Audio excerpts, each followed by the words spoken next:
what a juicy story I have for you now. This one is a 10-hour closing. I never have had a closing that took this long. And let me just set the scene for you guys. This was, well, you just can't make this shit up. Let me just get into it and set the scene for you. I have a listing. We get on a contract. We have a buyer, and my client wants to act quickly and put an offer on a house that he wants because now they want to downsize.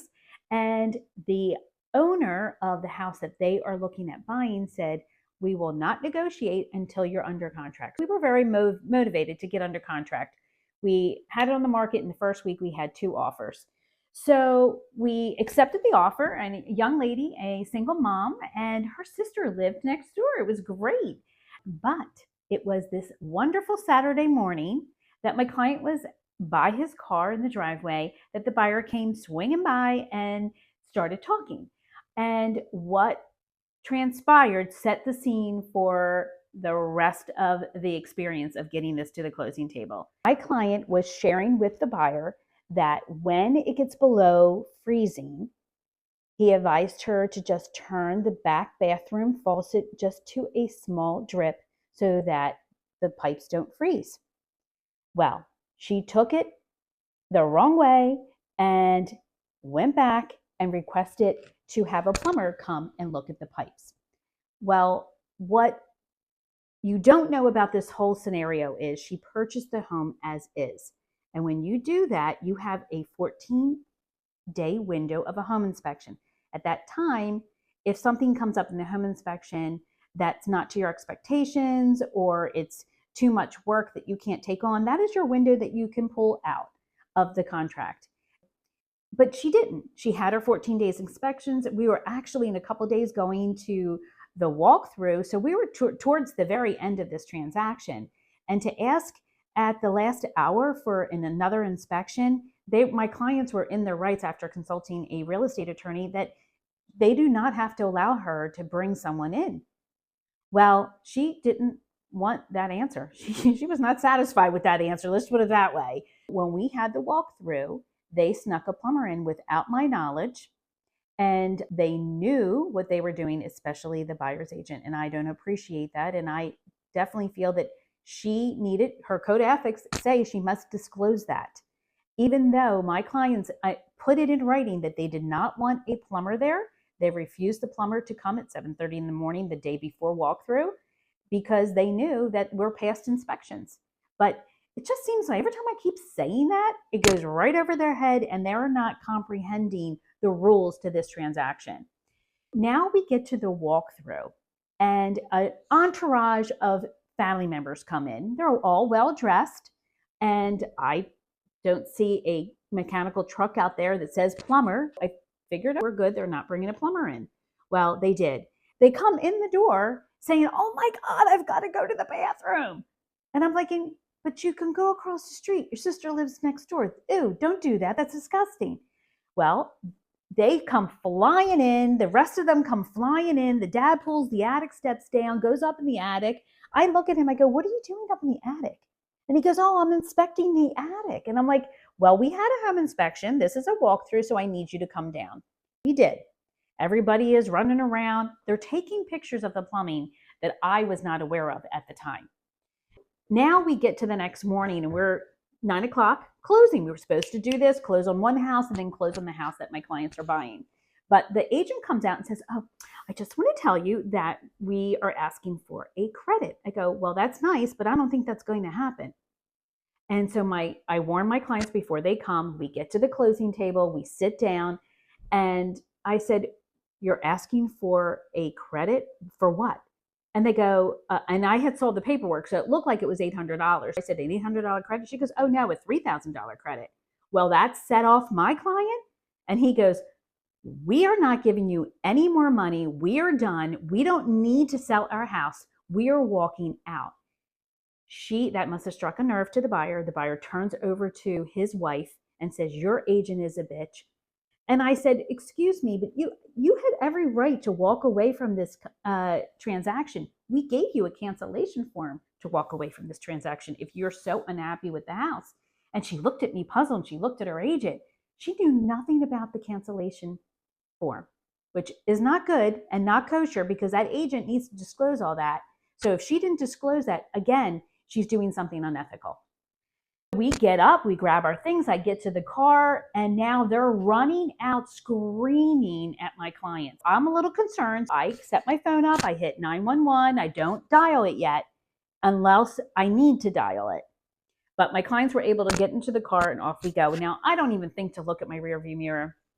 We get on the main highway and I do finally look and I see this car up my ass. And I'm like, I don't even know it's the buyer's car, but it is the buyer's car. I find that out later. Now I pulled over, and as soon as I pull over, she runs up behind my clients. And my clients are seniors. When you do something like this and you get them all upset and nervous, that could cause an accident. And let me just tell you, she was up their bumper. They called me and said, do you see what's happening? Do you see her? And I said, I do. I said, now I want you to go straight to the police department and I'm going to follow you all the way there. And you're going to file a report. We'll see if she follows you to the police station. She didn't. She veered and went off. We went straight to the house after that was done. And then we discussed what we're going to do next. Because really, this was happening so fast. And I really wanted them to get calm down and just really just look at all of this. And he was like, no, I am not giving her $3,000. I said, okay. Well, in the meantime, we're supposed to be closing on a house that you're about to buy. And I have to tell that agent because he's expecting that we're closing and they weren't going to closing, so they wouldn't have known. I had proposed maybe that my client rent the property so we can put it on the market, relist it, find another buyer. But the seller of the house my clients wanted to buy didn't want to do that. So he offered to pay half of the credit that this buyer was asking for. So that would mean he was willing to give $1,500 towards the credit kitty, if you will. But my client said, absolutely not. I'm not giving her any more money. I will give her $750. That's it. That's my limit. I went back to negotiate that $3,000. We got it down to $2,500. I said to my clients, how about I make up the difference with my commission so that you still are only paying $750 and I will pay in the difference.